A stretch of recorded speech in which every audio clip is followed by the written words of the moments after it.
கர்த்தருடைய பரிசுத்த நாமத்திற்கு ஸ்தோத்திரம். இன்றைய நாளின் தியானத்திற்கென்று தெரிந்து கொள்ளப்பட்ட வேத வசனம் பரிசுத்த யோவான் எழுதின நற்செய்தி நூல் 17ஆம் அதிகாரம் 3ஆம் வசனம். யோவான் 17:3. ஒன்றான மெய் தேவனாகிய உம்மையும் நீர் அனுப்பினவராகிய இயேசு கிறிஸ்துவையும் அறிவதே நித்திய ஜீவன். ஆமென். நித்திய ஜீவன் என்றால் என்ன? மிகவும் எளிமையாக சொல்லப்போனால் அழிவில்லாத வாழ்வு ஆகும். நாம் வாழும் வாழ்வு அழிவுக்கு வைக்கப்பட்டுள்ளது. காணப்படுகிறவைகள் யாவும் அழிவுக்குரியது. நமது ஜீவனும் நிலையானது அல்ல. உலகமே நிலையற்றிருக்கும்போது ஜீவன் மட்டும் எப்படி நிலையாயிருக்கும்? இந்த இக்கட்டான வாழ்வு காலத்தில் ஜீவனை கொடுத்தவரும் ஜீவனை சிருஷ்டிக்கிறவருமாகிய தேவனை நாம் அறிய வேண்டியவர்களாய் உள்ளோம். யோவான் அப்போஸ்தலன் இந்த அழிவில்லாத ஜீவனை பெறுவதற்கான சில வழிகளை இந்த வசனத்தில் விவரித்திருக்கிறார். முதலாவது, நமது ஜீவனை நாம் இயற்கையிலிருந்து இலவசமாக பெற்றுக்கொள்ளவில்லை, சிருஷ்டிகர்த்தாவிடமிருந்தே பெற்றுக்கொண்டிருக்கிறோம். நமது ஜீவன் இயற்கையோடு இணைந்திருக்கிறது உண்மைதான். இயற்கையை உண்டாக்கிய தேவனே நமது ஜீவனையும் உண்டாக்கி இருக்கின்றார். அதனை மனித பிறப்புகளின் நிமித்தம் வடிவமைத்துள்ளார். வேறு வழியில்லை. அவருடைய ஜீவனையே தான் நாம் பெற்றிருக்கிறோம். இரண்டாவதாக, படைத்த சிருஷ்டிகர்த்தாவாகிய தேவன் பல ரூபங்களில் பல வடிவங்களில் வெளிப்பட்டவர் அல்ல. ஒரே தேவனாக, யாவேயாக, இஸ்ரவேலின் தேவனாக வெளிப்பட்டுள்ளார். அவரில் பன்மைத்துவம் உண்டா இல்லையா என்று ஆராய வேண்டியது இல்லை. அவர் ஒருவரே, ஒரே தேவன் அவரே.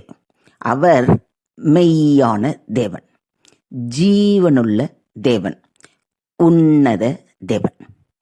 மூன்றாவதாக, பாவத்தினால் தேவனுடைய ஜீவனை இழந்து போன மனுகுலம் மரணத்துக்கு நேராக, அதாவது அழிவுக்கு நேராக பயணிப்பதை தடுப்பதற்காக காலம் நிறைவேறின போது ஸ்திரீயினிடத்தில் பிறந்தவரும் நியாயப்பிரமாணத்துக்கு உட்பட்டவருமாகிய ஒரே பேரான தம்முடைய ஒரே குமாரனாகிய இயேசு கிறிஸ்துவை இந்த உலகத்திற்கு தேவன் அனுப்பினார்.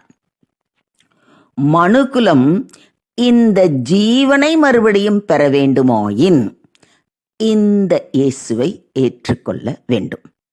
இயேசுவை ஒரே தேவனின் குமாரனாகவும், ஒரே தேவனை மெய்யான தேவனாகவும் அறிவதே, அதாவது புரிந்து கொள்வதே, விசுவாசித்து ஏற்றுக்கொள்வதே அவருடைய ஜீவனை மறுபடியும் பெற்று அழியாமைக்குள் செல்லக்கூடியது ஆகும்.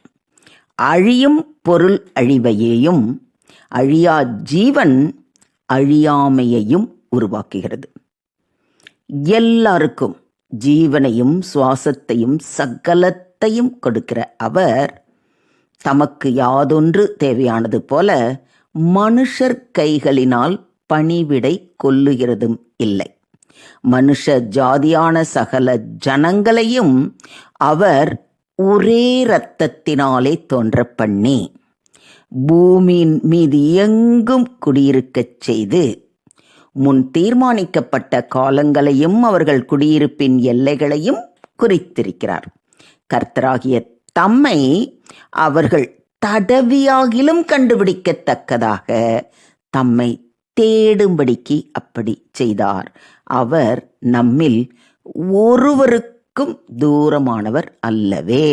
இதை ரொம்ப தெளிவாக அப்போஸ்தலர் நடபடிகளின் புத்தகம் 17ஆம் அதிகாரம் வசனங்கள் 25 முதல் 27 வரையிலான வசனங்களிலிருந்து நாம் வாசித்து அறிகிறோம்.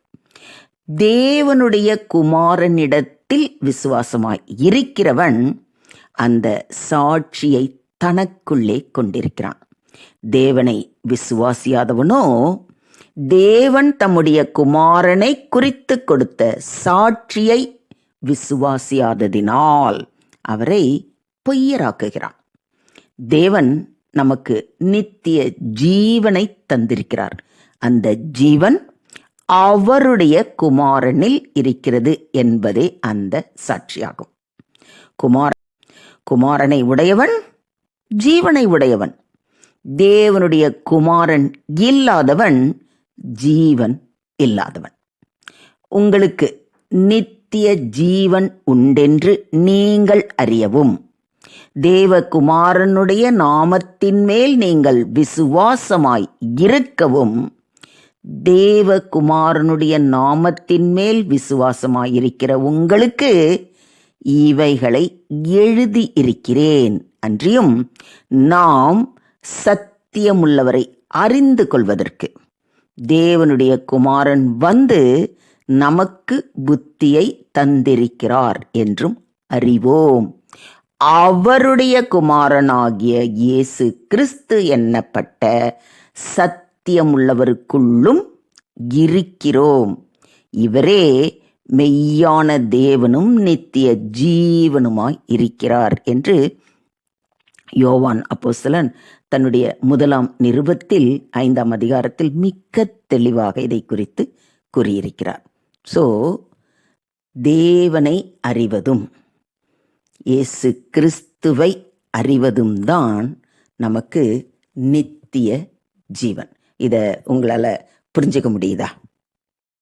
பலர் நித்திய ஜீவன் என்பது இனிமேல்தான் நமக்கு வரும் என்றும் அது ஒரு வாக்கு தத்தம் என்றும் நினைக்கிறார்கள். ஆனால் அது அப்படி அல்ல. இது உங்களுடைய இப்பொழுதே உள்ள நிகழ்கால கிறிஸ்துவுக்குள் உள்ளான சொத்தாகும். நீங்கள் இப்பொழுதே நித்திய ஜீவனை உடையவர்களாக இருக்கிறீர்கள். நீங்கள் மறுபடியும் பிறக்கும் பொழுதே நீங்கள் தேவனுடைய ஜீவனையும் சுபாவத்தையும் ஆவியிலே பெற்றுள்ளீர்கள். மறுபடியும் பிறக்கும்போதுன்னு என்ன? நம்ம ஞான ஸ்நானம் எடுக்கும் பொழுதே நம்ம என்ன நினைக்கிறோம்? அப்போ ஞானஸ்நானம் எடுக்கும்போதே பாஸ்டர் நமக்கு என்ன சொல்கிறாரு? நீங்கள் பாவத்துக்கு மரித்து நீதிக்கு பிழைத்திருக்கிறீர்கள். எப்போ அப்படி சொல்லி நாம் அந்த ஞானஸ்நானத்தை முழுமையான விசுவாசத்தோடு எடுக்கிறோமோ அப்பயே தேவனுடைய ஜீவனையும் சுபாவத்தையும் ஆவியிலே பெற்றுக்கொள்கிறோம். இது மெய்யாகவே இப்பொழுது நிஜமாக இருக்கிறது. இந்த நித்திய ஜீவன் தேவனுடைய ஜீவனாயும் அவருடைய சுபாவமாயும் இருப்பதினால் அது உங்கள் சரீரத்திலேயும் மாற்றத்தை, அதாவது நல்ல தாக்கத்தை உருவாக்க வல்லதாக இருக்கிறது. இதுதான் அப்போஸ்தலனாகிய பவுல் ரோமருக்கு எழுதின நிருபத்தில் சொல்றாரு. அன்றியும் இயேசுவை மரித்தோரிலிருந்து எழுப்பினவருடைய ஆவி உங்களில் வாசமாயிருந்தால், கிறிஸ்துவை மரித்தோரிலிருந்து எழுப்பினவர் உங்களில் வாசமாயிருக்கிற தம்முடைய ஆவியினாலே சாவுக்கேதுவான உங்கள் சரீரங்களையும் உயிர்ப்பிப்பார். எவ்வளவு தெளிவா சொல்லியிருக்கிறார் பாருங்க.